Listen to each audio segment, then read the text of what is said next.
Welcome to Man Does Tech, where I solve the problems you didn't even know you had. In this video, I will explain how to use spirulina capsules, full guide. Start by reading the label for serving size and any warnings, then take your capsules with a full glass of water or juice to help swallowing and absorption. Consider beginning with a smaller dose to assess tolerance and increase gradually if all feels well. Store capsules in a cool, dry place away from sunlight and keep track of timing relative to meals. When deciding how much spirulina to take, start small and listen to your body. Try 1 capsule daily for a week, then move toward the recommended dose on the label if you feel fine. Splitting doses between morning and evening can reduce stomach upset and keep levels steady.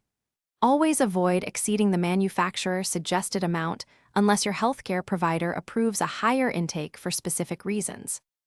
Timing and what you take spirulina with can matter for comfort and absorption. If capsules upset your stomach, take them with a meal or snack and pair with vitamin C foods or juice to help iron uptake.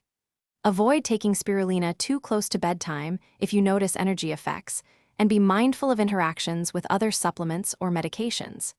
Keep a simple log to find the timing that works best for you. Thanks for watching. If you found this helpful, don't forget to like and subscribe.